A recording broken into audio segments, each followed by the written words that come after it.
Bakit po natin kailangan lumago kung saan tayo itinanim ng ating Diyos? Pag-usapan po natin yan sa devotion natin na ito.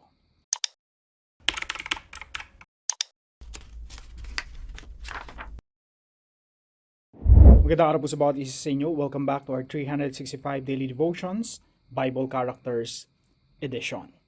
Binabati ko po muna sina Eddie Mendoza, Herbert Golden Boy, and Nina Fe Pelas Pilas.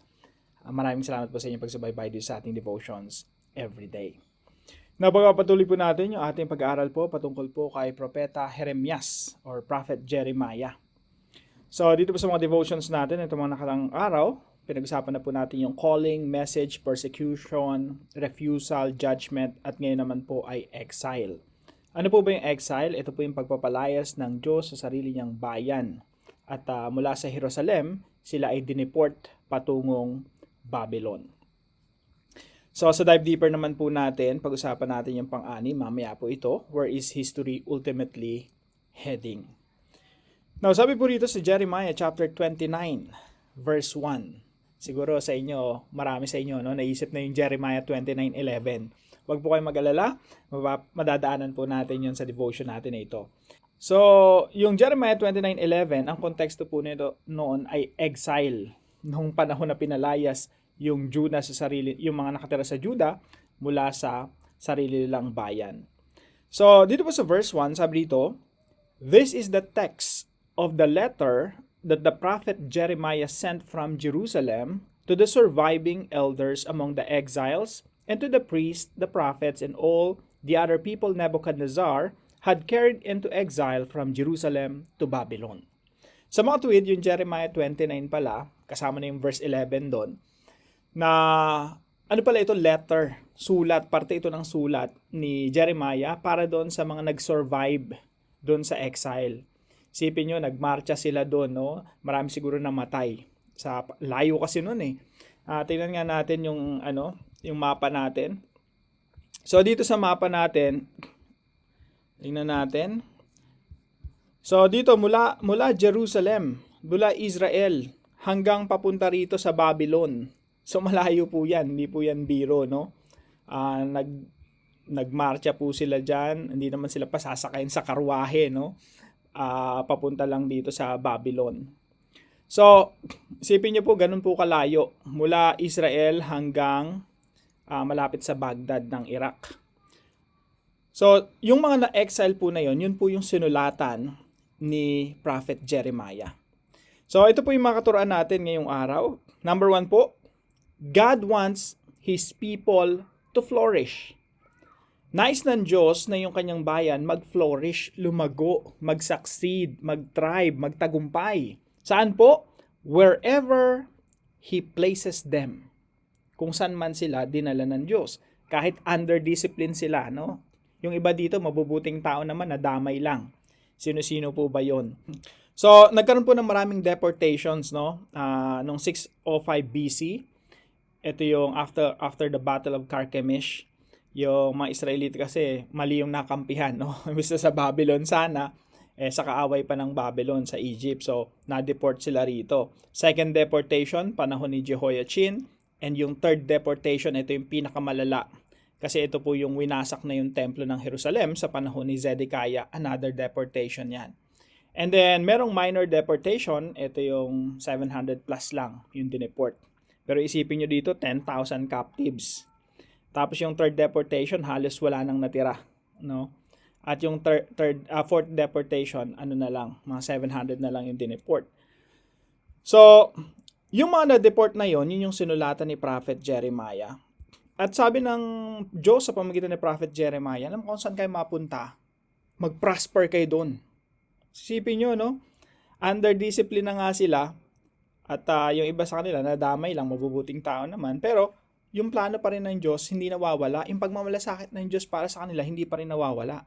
Kaya po sabi dito sa verse 4, "This is what the Lord Almighty, the God of Israel, says to all those I carried into exile from Jerusalem to Babylon." Take note of this, yung Diyos ang nagdala sa kanila sa Babylon. Kasi po, ginamit lang talaga ni Lord si Nebuchadnezzar bilang judgment against Judah. So tingnan niyo po yung sabi ng Diyos sa pamamagitan ng propeta Jeremias. Verse 5, build houses. Sipin niyo po yan, no? Andun sila sa exile. Pero gusto ng Diyos, mag-settle sila ron. Magtagumpay sila ron. Mag-take root sila ron. So sabi dito, build houses and settle down. Plant gardens. Huwag kayong susuko na para nawalan kayo ng pag-asa. You build houses, mag-settle down kayo on. You plant gardens and eat what they produce. Marry and have sons and daughters. Magpamilya kayo doon, tapos yung mga anak nyo, hayaan nyo mag-asawa din. And then sabi dito, so that they too may have sons and daughters, increase in number, do not decrease. So gusto ng Diyos, mag-flourish sila doon. Magtagumpay sila doon. Dumami sila ng dumami doon sa Babylon. So take note of that. That's number 1, flourish. Actually, makaka-relate nga po yung mga OFW natin dito, no? Kasi mga foreigners sila dito sa Babylon o sa Iraq. Sa lahat ng mga foreigners dito, mga kapatid, the same principle applies. Flourish. Magtagumpay ka, yumabong ka, umunlad ka kung saan ka dinala ng Panginoon. Kasi yung pinagdalan sa'yo ng Panginoon, hindi yan aksidente. Diyan ka talaga dinala ng Panginoon para mag-ugat, lumago, at mamunga. Point number 2. God calls His people to seek the welfare of the city where they live.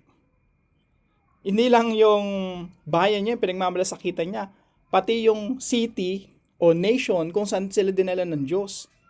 Tingnan niyo po yung sinabi rito sa verse 7.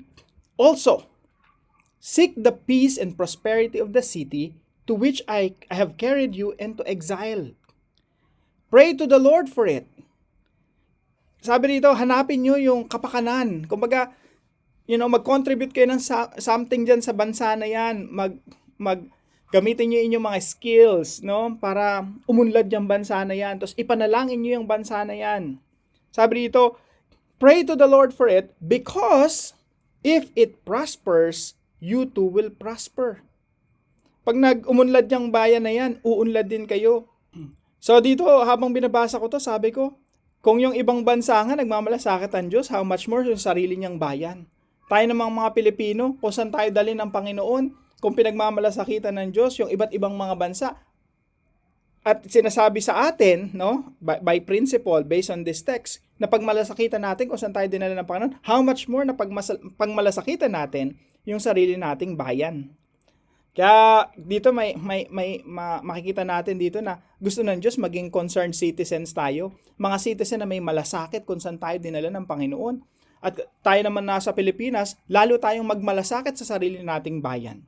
Kasi dito makikita natin, ang Diyos gusto niya na yung kanyang bayan, yung people of God, yung mga Christians, ay pagmalasakitan. Yung mga lugar kung saan sila dinala ng Panginoon at kung nasan tayo ngayon, lalo na yung mga nasa Pilipinas. So sabi dito, seek the peace and prosperity of the city to which I have carried you into exile. Pray to the Lord for it. Because if it prospers, you too will prosper. Pangatlo po, God's plan is to give His people hope and a future. Sabi ng Panginoon, ang plano ko talaga, hindi naman talaga to harm you. Of course, may judgment talaga ang Diyos against the wicked. Pero sabi ng Panginoon, ultimately, this is my plan.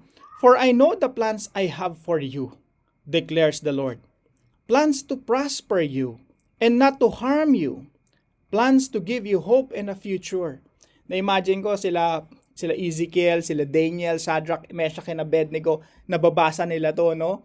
Tapos naglilingkod sila dun sa palasyo. Siguro, mas lalo pa silang na-encourage, pagbutihan yung kanilang mga ginagawa because God has a plan for them. Kahit mga foreigner sila, kahit mga OFW, marami pong nanonood sa ating mga OFW, no?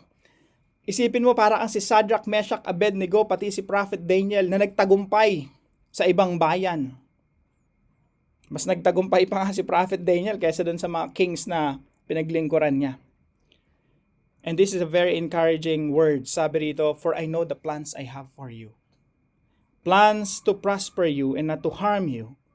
Plans to give you hope and a future. Kaya, ito po yung mga applications natin mga kapatid. Number 1, give your best wherever God has placed you. Ibigay mo yung best mo, yung todo mo, no?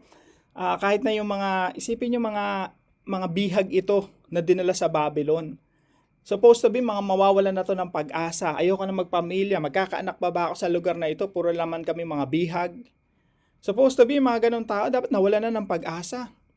Pero sabi ng Diyos ay, my plan is not to harm you, but to prosper you, to give you hope and a future. Mag-anak kayo dyan, dumami kayo dyan. Bloom where you are planted. Lumago kayo kung saan kayo dinala ng Panginoon.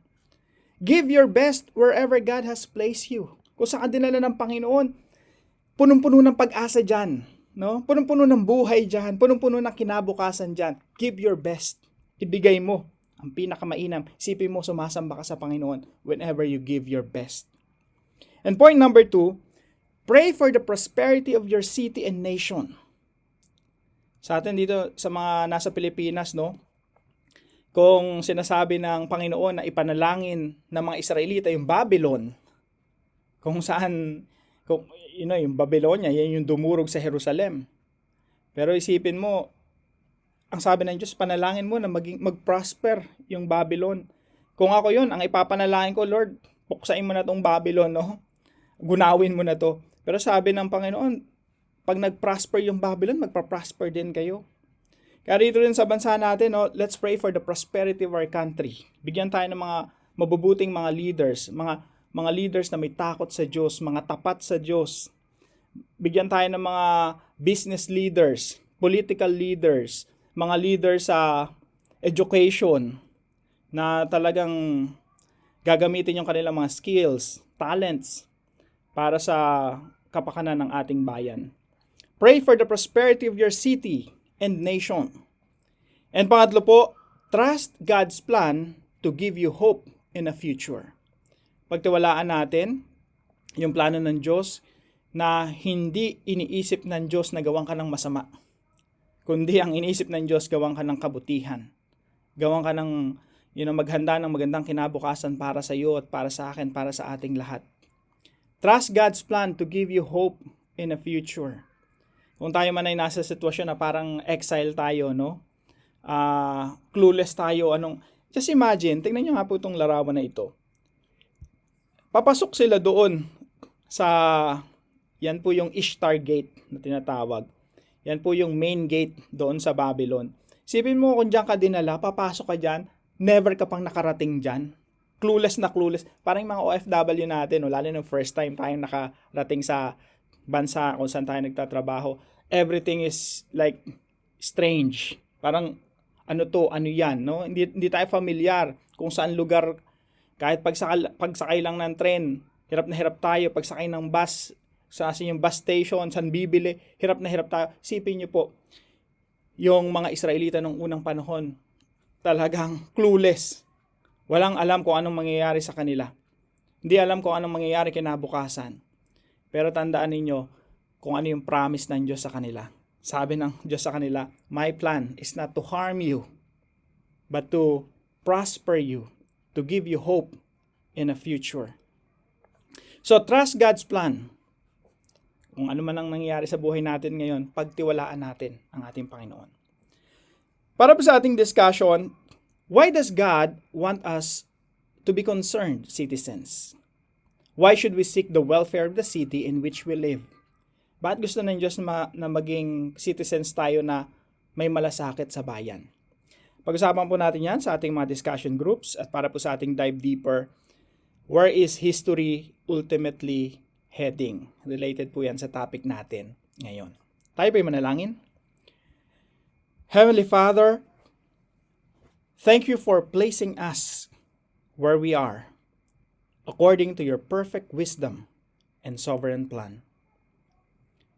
Help us to give our very best in every task and responsibility you have entrusted to us. Teach us to pray faithfully for the peace, prosperity, and well-being of our city and nation, that many people may experience your goodness through our lives. Strengthen our hearts to trust your plans, knowing that you are the God of hope and the God who holds our future. May we faithfully serve you wherever you place us and bring glory to your name. In Jesus' name, Amen and Amen. Kung kayo po may natutunan sa devotion natin na ito, ipalam niyo lang po sa comment section right below this video. And please don't forget to share this devotion to your family and friends. Ang Diyos po ang magpala sa inyo. See you po tomorrow 5 a.m. dito po sa ating Daily Devotion.